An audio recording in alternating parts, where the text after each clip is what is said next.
ನೂತನ ಸಚಿವ ಬಿ ನಾಗೇಂದ್ರಗೆ ಮತ್ತೆ ಟ್ರಬಲ್ ಶುರುವಾಗಿದೆ. ಸಚಿವ ಸ್ಥಾನ ಪಡೆಯಲು 2 ಬಾರಿ ದೆಹಲಿಗೆ ಹೋಗಿರುವಂತಹ ಸಾಧ್ಯತೆ ಇದೆ. ನೂತನ ಸಚಿವ ಬಿ ನಾಗೇಂದ್ರ ಅವರಿಗೆ ಮತ್ತೆ ಟ್ರಬಲ್ ಶುರುವಾಗಿದೆ. ಬಿಗಿ ಹಿಡಿತ. ಸಚಿವ ಸ್ಥಾನವನ್ನ ಪಡೆಯಲು 2 ಬಾರಿ ದೆಹಲಿಗೆ ಹೋಗಿರುವಂತಹ ಸಾಧ್ಯತೆ ಇದೆ. ಜುಲೈ 15 ಮತ್ತು 26ರಂದು ಹೈಕಮಾಂಡ್ ಭೇಟಿಗೆ ಹೋಗಿರುವಂತಹ ಶಂಕೆ ವ್ಯಕ್ತವಾಗ್ತಾ ಇದೆ. ಪ್ರವಾಸದ ವಿವರಕ್ಕಾಗಿ ಅಂದ್ರೆ ಸಚಿವ ನಾಗೇಂದ್ರ ಅವರ ದೆಹಲಿ ಪ್ರವಾಸದ ವಿವರಕ್ಕಾಗಿ ಇಡಿ ಅಧಿಕಾರಿಗಳು ಶೋಧ ಕಾರ್ಯವನ್ನು ಮುಂದುವರೆಸಿದ್ದಾರೆ.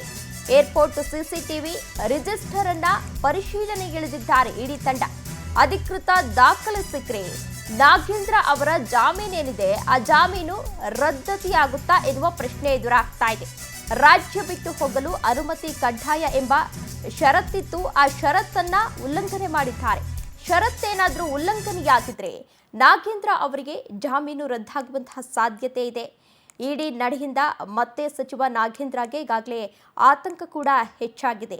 ವಾಲ್ಮೀಕಿ ಹಗರಣ ವಿಚಾರಕ್ಕೆ ಸಂಬಂಧಪಟ್ಟಂತೆ ಅವರನ್ನ ಅರೆಸ್ಟ್ ಮಾಡಲಾಗಿತ್ತು. ಅಂದರೆ ವಾಲ್ಮೀಕಿ ಸಮುದಾಯದವರಿಗೆ ಮೀಸಲಿಟ್ಟಂತಹ ಹಣದಲ್ಲಿ ಬಿ ನಾಗೇಂದ್ರ ಅವರು 187 ಕೋಟಿ ಲಪಟಾಯಿಸಿದ್ರು ಎನ್ನುವ ಆರೋಪ ಅವರ ವಿರುದ್ಧ ಕೇಳಿ ಬಂದಿತ್ತು. ಅದೇ ವಿಚಾರಕ್ಕೆ ಸಂಬಂಧಪಟ್ಟಂತೆ ಈ ಹಿಂದೆ ಅವರನ್ನ ಅರೆಸ್ಟ್ ಮಾಡಲಾಗಿತ್ತು. ಸಿದ್ದರಾಮಯ್ಯನವರು ಮುಖ್ಯಮಂತ್ರಿ ಆಗಿದ್ದಂತಹ ಸಂದರ್ಭದಲ್ಲಿ ಅವರ ಸಚಿವ ಸ್ಥಾನಕ್ಕೆ ಅಂದರೆ ಅವರ ಸಚಿವ ಸ್ಥಾನವನ್ನ ಈಗಾಗಲೇ ರದ್ದು ಕೂಡ ಮಾಡಲಾಗಿತ್ತು. ಈಗ ಡಿಕೆ ಸಂಪುಟ ರಚನೆಯಾಗಿದೆ, ಅವರಿಗೆ ಮಂತ್ರಿಗಿರಿ ಕೂಡ ಸಿಕ್ಕಿದೆ.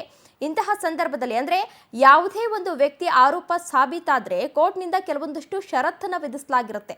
ಅವರು ಬೇರೆ ರಾಜ್ಯಗಳಿಗೆ ಹೋಗಬೇಕು ಅಂತ ಅಂದರೆ ಪರ್ಮಿಷನ್ ಅನ್ನ ತೆಗೆದುಕೊಂಡಿರಬೇಕು. ಅಕಸ್ಮಾತ್ ಏನಾದರೂ ಪರ್ಮಿಷನ್ ಅನ್ನ ತೆಗೆದುಕೊಂಡಿಲ್ಲ ಅಂತ ಹೇಳಿದ್ರೆ ಈ ಮಟ್ಟದ ಶಿಕ್ಷೆ ಆಗುತ್ತೆ ಅಂತ ಹೇಳಿ ಈಗಾಗಲೇ ಸೂಚನೆಯನ್ನ ಕೂಡ ನೀಡಲಾಗಿರುತ್ತೆ. ಆದರೆ ಅವರು ಈ ಷರತ್ತುಗಳನ್ನ ಉಲ್ಲಂಘನೆಯನ್ನ ಮಾಡಿದ್ದಾರೆ ಎನ್ನುವ ಆರೋಪ ಅವರ ವಿರುದ್ಧ ಈಗಾಗಲೇ ಕೇಳಿ ಬಂದಿದೆ. ಹಾಗಾಗಿ ಇಡಿ ಅಧಿಕಾರಿಗಳು ಕೂಡ ಎಲ್ಲ ಆಯಾಮಗಳಲ್ಲೂ ತನಿಖೆಯನ್ನ ಕೈಗೊಂಡಿದ್ದಾರೆ. ವಾಲ್ಮೀಕಿ ನಿಗಮದ ಹಗರಣ ಸಂಬಂಧ 2024 ಅಕ್ಟೋಬರ್ 14ರಂದು ಬೇಲ್ ಸಿಕ್ಕಿತ್ತು. ವಾಲ್ಮೀಕಿ ನಿಗಮದ ಹಗರಣ ಸಂಬಂಧ ಅಕ್ಟೋಬರ್ 14ರಂದು ಬೇಲ್ ಸಿಕ್ಕಿತ್ತು.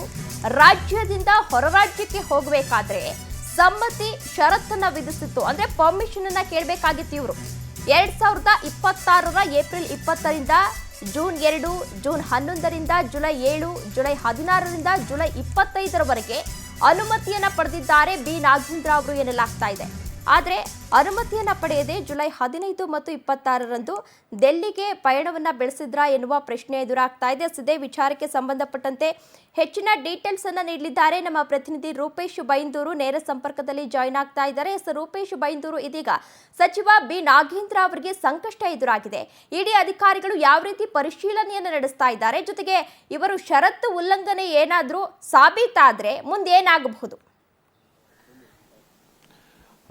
ತೇಜಸ್ವಿನಿ, ಈಗ ಏನು ಅಂದ್ರೆ ವಾಲ್ಮೀಕಿ ಹಗರಣಕ್ಕೆ ಸಂಬಂಧಪಟ್ಟಂತೆ ಅಕ್ರಮವಾಗಿ ಹಣಕಾಸು ವರ್ಗಾವಣೆ ಆಗಿದೆ ಅಂತ ಹೇಳಿ ಅದನ್ನ ಸಂಬಂಧಪಟ್ಟಂತೆ ನಾಗೇಂದ್ರ ಅವರ ಬಂಧನ ಕೂಡ ಆಗಿತ್ತು. ಅದಾದ ಬಳಿಕ ಬಂಧನ ಆದಾಗ ಸಚಿವ ಸ್ಥಾನಕ್ಕೆ ರಾಜೀನಾಮೆಯನ್ನು ಕೊಟ್ಟಿದ್ರು. ಅದಾದ ಬಳಿಕ ಅವರು ಜಾಮೀನನ್ನು ಪಡ್ಕೊಳ್ತಾರೆ. ಜಾಮೀನನ್ನು ಪಡ್ಕೊಳ್ಳಾಗ ಒಂದಿಷ್ಟು ಷರತ್ತುಗಳನ್ನು ವಿಧಿಸಲಾಗುತ್ತೆ. ಷರತ್ತಿನಲ್ಲಿ ಪ್ರಮುಖವಾಗಿ ರಾಜ್ಯವನ್ನ ಬಿಟ್ಟು ಹೋಗುವಂತಿಲ್ಲ, ಅದೇ ರೀತಿಯಾಗಿ ಹೋಗೋದಾದ್ರೂ ಕೂಡ ಅನುಮತಿಯನ್ನು ಪಡ್ಕೊಳ್ಬೇಕು ಅಂತೇಳಿ. ನಾಗೇಂದ್ರ ಅವರು ರಾಜಕಾರಣಿ ಆಗಿರುವಂತಹ ಕಾರಣ ದೆಹಲಿ ವಿಸಿಟ್ ಎಲ್ಲವೂ ಕೂಡ ಇರುತ್ತೆ. ಈ ಸಂದರ್ಭದಲ್ಲಿ ಕೋರ್ಟ್ಗೆ 3 ಬಾರಿ ಕನ್ವಿನ್ಸ್ ಮಾಡಿ ಅನುಮತಿಯನ್ನು ಪಡ್ಕೊಂಡು ಅಂತ ಹೇಳಿ. ಆದ್ರೆ ಒಟ್ಟಾರೆಯಾಗಿ 5 ಬಾರಿ ದೆಹಲಿಗೆ ಹೋಗಿದ್ರು ಅಂತ ವಿಚಾರ. ಅದರಲ್ಲೂ ಕೂಡ ಒಟ್ಟಾರೆಯಾಗಿ ಜುಲೈ 15ಕ್ಕೆ ಅದೇ ರೀತಿಯಾಗಿ ಜುಲೈ 26ಕ್ಕೆ ದೆಹಲಿಗೆ ಹೋಗಿದ್ದಾರಲ್ಲ, ಈ ವೇಳೆಯಲ್ಲಿ ಅವರು ಅನುಮತಿಯನ್ನು ಪಡ್ಕೊಂಡಿಲ್ಲ ಅಂತ ಹೇಳಿ ಇದಕ್ಕೆ ಸಂಬಂಧಪಟ್ಟ ಮಹತ್ವದ ದಾಖಲೆಗಳನ್ನು ಕೂಡ ಇಡಿ ಅಧಿಕಾರಿಗಳು ಈಗಾಗಲೇ ಕಲೆಯನ್ನ ಹಾಕಿ ಕೋರ್ಟ್ಗೆ ಸಲ್ಲಿಸಲಿಕ್ಕೂ ಕೂಡ ಸಿದ್ಧತೆಗಳನ್ನು ಮಾಡ್ಕೊಳ್ತಾ ಇದ್ದಾರೆ. ಇಲ್ಲಿ ಪ್ರಮುಖವಾಗಿ ವಿಮಾನ ಏನು ಏರ್ಪೋರ್ಟ್ ನಲ್ಲಿರತಕ್ಕಂಥ ಶಿಷ್ಟಾಚಾರ ವಿಭಾಗದ ದಾಖಲಾತಿಗಳನ್ನು ಕೂಡ ಈಗಾಗಲೇ ಪರಿಶೀಲನೆ ಮಾಡಿದ್ದಾರೆ. ಅದೇ ರೀತಿಯಾಗಿ ರಿಜಿಸ್ಟರ್ಗಳು ಇರುತ್ತೆ, ರಿಜಿಸ್ಟರ್ಗಳನ್ನು ಕೂಡ ಪರಿಶೀಲನೆ ಮಾಡಿದ್ದಾರೆ. ಇದಕ್ಕಿಂತಲೂ ಕೂಡ ಮಹತ್ವದ ಸಾಕ್ಷಿ ಅಂತ ಹೇಳಿದ್ರೆ ಅವತ್ತು ಜುಲೈ 16ರ ಸಂಜೆ 6 ಗಂಟೆಯ ಇಂಡಿಗೋ ಫ್ಲೈಟ್ ನಲ್ಲಿ ಇನ್ನು ನಾಗೇಂದ್ರ ಅವರು ದೆಹಲಿಗೆ ಹೋಗ್ತಿರತಕ್ಕಂತ ಒಂದಿಷ್ಟು ವಿಜುವಲ್ಗಳು ಕೂಡ ಸಿಸಿಟಿವಿ ದೃಶ್ಯಾವಳಿಗಳು ಕೂಡ ಸಂಗ್ರಹಿಸಿದ್ದಾರೆ ಅಂತೇಳಿ ಹೇಳಲಾಗ್ತಾ ಇದೆ. ಈ ಮೂಲಕವಾಗಿ ನಾಗೇಂದ್ರ ಅವರಿಗೆ ಇದೊಂದಿಷ್ಟು ಆತಂಕವನ್ನು ತಂದಿಡ್ತಾ ಇದೆ. ಯಾಕಂತ ಹೇಳಿದ್ರೆ ಇಡೀ ಅಧಿಕಾರಿಗಳು ಇದನ್ನ ಜನಪ್ರತಿನಿಧಿಗಳ ನ್ಯಾಯಾಲಯಕ್ಕೆ ಸಲ್ಲಿಸಿ ಈ ಮೂಲಕವಾಗಿ ಹಿಂದೆ ನ್ಯಾಯಾಲಯಕ್ಕೆ ಈ ಒಂದು ವಿಚಾರವನ್ನು ಸಲ್ಲಿಸಿಕೊಂಡು ನೀವು ಜಾಮೀನು ಕೊಟ್ಟಿದ್ದ ಉದ್ದೇಶ ಏನು, ಆ ಉದ್ದೇಶವನ್ನು ಈಡೇರಿಸಲು ವಿಫಲ ಆಗಿದ್ದಾರೆ. ಅದೇ ರೀತಿ ಅನುಮತಿಗಳನ್ನು ಕೂಡ ಪಡ್ಕೊಂಡು ಕೋರ್ಟ್ ಕೊಟ್ಟಂತಹ ಸ್ವಾತಂತ್ರ್ಯವನ್ನ ದುರುಪಯೋಗ ಪಡಿಸಿಕೊಂಡಿದ್ದಾರೆ ಅಂತ ಹೇಳಿ ಕೋರ್ಟ್ ಮುಂದೆ ವಾದಿಸಲಿಕ್ಕೆ ನಿರ್ಧಾರ ಮಾಡಿದ್ದಾರೆ. ಈ ಮೂಲಕವಾಗಿ ಇದೇನಾದರೂ ಕೋರ್ಟ್ ಮುಂದೆ ಬಂದಿದ್ದೆ ಹೋದಾದ್ರೆ ಜಾಮೀನು ರದ್ದತಿ ಮಾಡಿದ್ರೆ ಮತ್ತಷ್ಟು ಸಂಕಷ್ಟ ಆಗುತ್ತೆ, ಜೈಲಿಗೆ ಹೋಗಬೇಕಂತ ಪರಿಸ್ಥಿತಿ ಕೂಡ ಬರಬಹುದು. ತೇಜಸ್ವಿನಿ, ಧನ್ಯವಾದ ರೂಪೇಶ್ ಬೈಂದೂರು ತಮ್ಮೆಲ್ಲ ಡೀಟೇಲ್ಸ್ಗಾಗಿ.